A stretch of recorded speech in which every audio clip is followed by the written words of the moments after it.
Supreme court को उसी दिन जागना चाहिए था जिस दिन बहराइच में दंगे हो रहे थे। सुप्रीम कोर्ट को सुओ मोटो लेना चाहिए था और यह कॉग्निजेंस लेके राज्य सरकार से, चीफ सेक्रेटरी से पूछना चाहिए था कि क्या कारण है राज्य सरकार जो है आज दंगे रोकने में नाकामयाब है। बुलडोजर एक्शन को लेकर सुप्रीम कोर्ट ने पहले ही रोक लगा दी थी, लेकिन अब जैसे ही बहराइच का मामला सामने आया वहां पर भी तकरीबन 23 घरों पर नोटिस चिपकाया गया और उस नोटिस के बाद 3 दिन का वक्त दिया गया, जिसके बाद पहले इलाहाबाद हाई कोर्ट ने जो है उस पर रोक लगाई और उसके बाद सुप्रीम कोर्ट ने तल्ख टिप्पणी देते हुए कहा कि अगर तोड़ना चाहते हो तो तोड़ लो, बाकी का जो काम है वो सुप्रीम कोर्ट खुद कर लेगा। यानी बहुत बड़ी बात है और सरकारों को एक तरह से चुनौती सुप्रीम कोर्ट ने दी है। सरकारें जिस तरह का रवैया अपना रही हैं, सत्य प्रकाश जी, क्या आपको लगता है अब जो सुप्रीम कोर्ट ने कहा है उसमें कितना वजन आपको दिख रहा है? देखिए, अगर आप एज ए लीगल एंटिटी मुझसे बात कर रहे हैं तो मुझे ना तो आज सरकार पे विश्वास है ना ही सुप्रीम कोर्ट पे विश्वास है। सुप्रीम कोर्ट पे विश्वास नहीं है? सुप्रीम कोर्ट के जो जजेस हैं उन पे विश्वास नहीं है। हाँ। सुप्रीम कोर्ट अपनी जगह सही हो सकता है, परंतु उनके जो जजेस हैं उन पे मैं उनकी कुछ क्रेडिबिलिटीज पे मैं जो है शक करता हूँ। अब क्यों करता हूँ?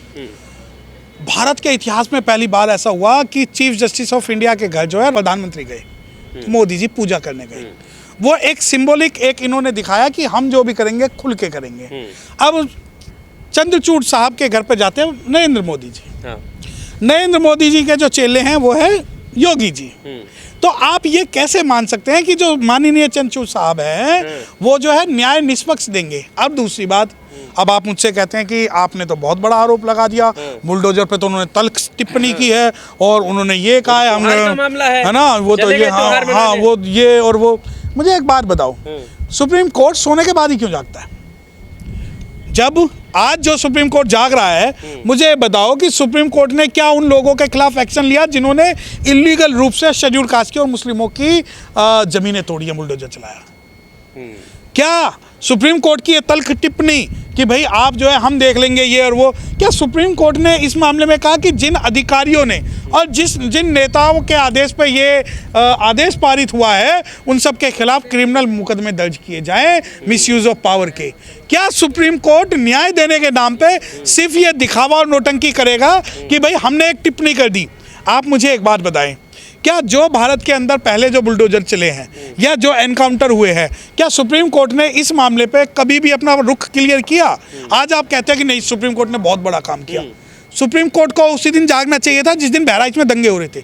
सुप्रीम कोर्ट को सुओ मोटो लेना चाहिए था और यह कॉग्निजेंस लेके राज्य सरकार से, चीफ सेक्रेटरी से पूछना चाहिए था कि क्या कारण है राज्य सरकार जो है आज दंगे रोकने में नाकामयाब है। सुप्रीम कोर्ट को तुरंत हाई कोर्ट से रिपोर्ट मंगानी थी कि क्या है इस मामले के अंदर क्या एंगल है। सुप्रीम कोर्ट, आज आप ये कहते हैं कि सुप्रीम कोर्ट ने बहुत बड़ा काम किया। देखिए, मैं व्यक्तिगत तौर पे एक बात बताता हूँ, सुप्रीम कोर्ट चाहे दिखावे के लिए कुछ भी करे, परंतु जो real justice as per constitution है, सुप्रीम कोर्ट कहीं ना कहीं असमर्थ, हम मानते हैं कि सुप्रीम कोर्ट जो है वो कहीं ना कहीं असमर्थ है इस मामले में। पर एज पर कॉन्स्टिट्यूशन के हिसाब से ही तो ये एक तरीके से चुनौती दी गई है कि अब जो है आप घर नहीं गिरा सकते, अगर करना चाहते हो तो करके देख लो, नहीं, हम बता देंगे बाद में। देखिए, मैं यानी आप जो है कोर्ट जो है एक्शन के मूड में, देखिए कोर्ट एक्शन के मूड में है, बिल्कुल। मैंने क्या कहा, मरे पीछे आप किसी को अगर पानी पिलाओगे तो कोई फायदा है? क्या आप जब दंगे हो रहे थे, क्या सुप्रीम कोर्ट के संज्ञान में ये बात नहीं थी दंगे हो रहे हैं? क्या सुप्रीम कोर्ट के संज्ञान में ये बात नहीं है कि आज जो है नॉर्थ ईस्ट में भी दंगे हो रहे हैं, या कश्मीर के अंदर की क्या स्थिति है, या पूरे भारत के अंदर मुसलमानों की क्या स्थिति है? आप सुप्रीम कोर्ट के जो मुख्य न्यायाधीश चीफ जस्टिस चंद्रचूड़ साहब अब ओपनली एक बात कहते हैं कि जब अयोध्या मामले का जब वर्डिक्ट आया तो मैं आंख बंद करके भगवान के सामने बैठा, मुझे शक्ति दी जाए उसको डिसीजन करने के लिए। तो आप कह सकते हैं कि सुप्रीम कोर्ट के जो जज हैं, जो भगवान के सामने तो प्रार्थना कर रहे हैं परंतु मस्जिद में नहीं जा रहे, उनको आप निष्पक्ष मान सकते हैं?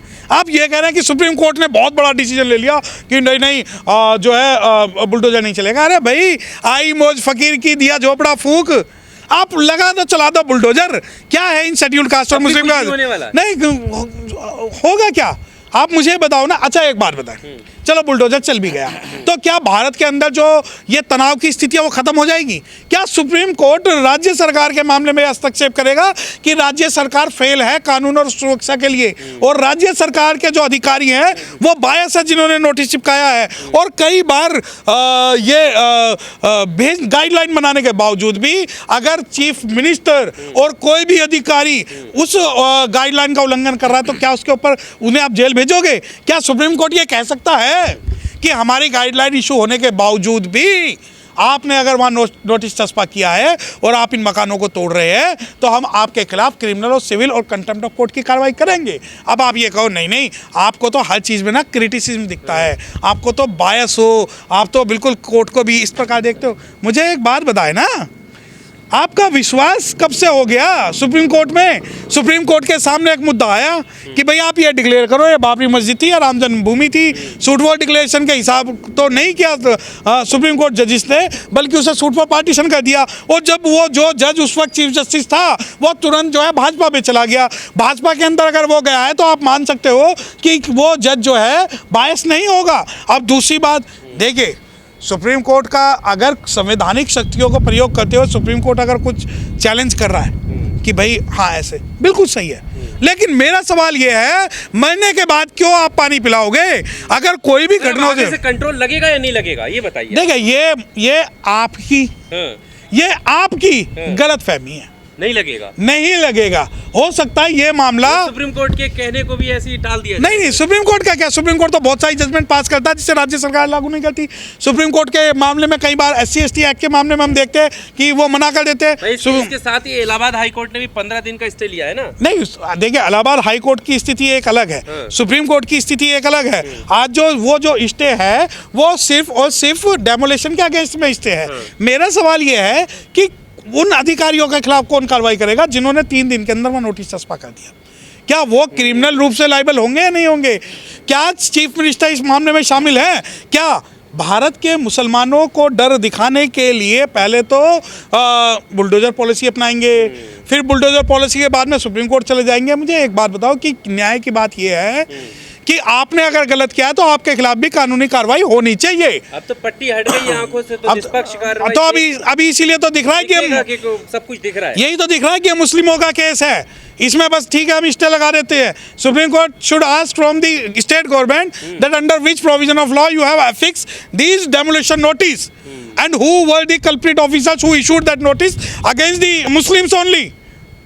आप ये कहते हैं कि भाई न्याय की देवी के आंखें खुल गई, हाँ खुल गई। अब ये और ध्यान से देखेंगे कि कौन शेड्यूल कास्ट, कौन शेड्यूल ट्राइब, कौन मुस्लिम हमारे सामने आ रहा है, हम उसे न्याय कैसे देंगे?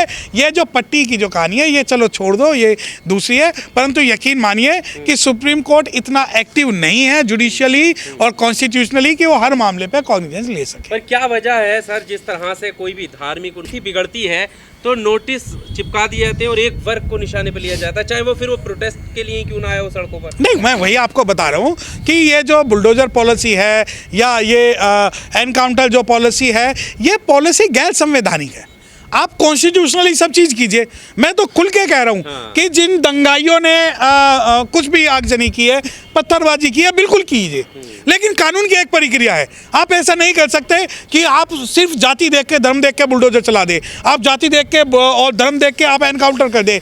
मैं आपको कई ऐसे उदाहरण दे सकता हूँ जिस मामले के अंदर मुझे एक बात बताएं, आप कहते हैं कि कोर्ट ने कॉग्निजेंस लिया, बहुत बढ़िया बात है। क्या सुप्रीम कोर्ट इस मामले पे कॉग्निजेंस लेगा कि जो उत्तराखंड में हुआ मुस्लिमों के खिलाफ, जो दिल्ली में हुआ मुस्लिमों के खिलाफ, छतरपुर में दिल्ली में हुआ, ज्ञानवापी मस्जिद में हुआ, अभी 2-3 जगह पे वो चल रहा है, एक ताजमहल पे चल रहा है, लाल किले पे चल रहा है, वक्फ अमेंडमेंट एक्ट चल रहा है, क्या होगा? देखिए मैं आपको बता दूं कि जो भारत का मुस्लिम है ना वो बिल्कुल चुप है, वो शांत है, वो ये देखता है कि वो ताकतवर के साथ चला जाए।